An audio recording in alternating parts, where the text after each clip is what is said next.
Hi you guys. So today we're going to talk about beet seeds and Swiss chard seeds and how to tell the difference.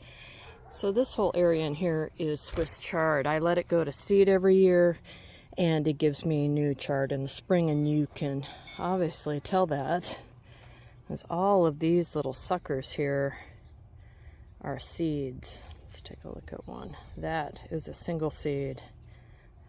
Looks a lot like a beet seed, doesn't it? So I don't know how many seeds are there here. 20,000, 50,000. There's a lot of seeds. So when we pick them to save them, we want them to be brown. So let's take a sample from here, take it to the table, and then let's look at a beet seed. So we'll just take that. Nice and wonderful. All right, so let's go over to the table. On the way to the table, we see this beet plant. There are a couple beet plants in there, and you can see very similar looking seeds. Let's take some brown ones here. Let me find a brown one and I'll go ahead and clip it off. All right, so I got these from the back, and most of them are brown. The green ones we'll just leave alone, but let's now finally go to the table and talk about these. All right, so over here we have the beet seeds.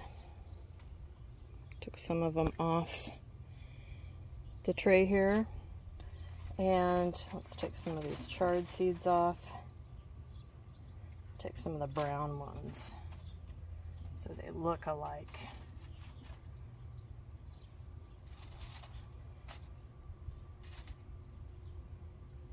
Beet in my left hand, chard in my right.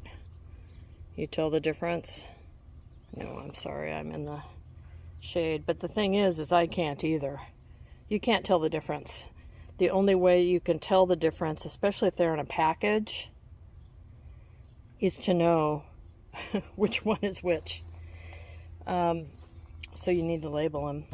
The only other way that I know of is to look at the plant itself. So you have to get down and really check out the base of the plant. So with the beet, you'll see a big overgrown beet, but even the leaves look alike.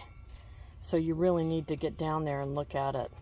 That's why labeling is so important, because if you don't label, you're going to be like this, looking at this and thinking, well, it's either beet or Swiss chard. I guess they're both pretty good. So what I'm doing here is I'm just stripping off the mostly brown seeds here, trying to keep them all on one side. And I'm going to set these out to dry in the shade, fully dry, so I can pack them up. It's the end of July. I'm also going to take some of these beet seeds and try to plant them in the shade. I know it's a little early, but I have way too many seeds to keep for myself, so I've got a lot of those I can share with the masses. So, you know, a little experiment isn't going to hurt anything. But what I'm doing here is I have a screen, and you can see this is kind of deep in here, so I can screen these on the top. They're not going to fall out. I've got the other screen just like it, flipped upside down, so I can raise this up off the ground but still have the seeds kept inside. And I'll leave these to dry. Once they're fully dry, and actually most of these are, I can put them into packets and save them for the following year.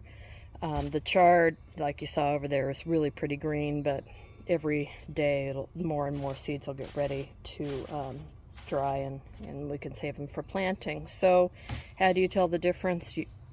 By label. If you have the seeds by themselves, that's the only way to tell. And then even with the plant, you really need to get down there and look at the base of the plant to tell the difference. So sorry there's no cut and dried way to tell, but I mean, even the little branches look the same. So there you have it. Let me know if you have any questions, and I think this is going to be our first seed saving video this year, because it's the first thing to come up with the ability for us to save the seeds. So there we go. Anyway, let me know if you have any questions. Be good to each other. Bye.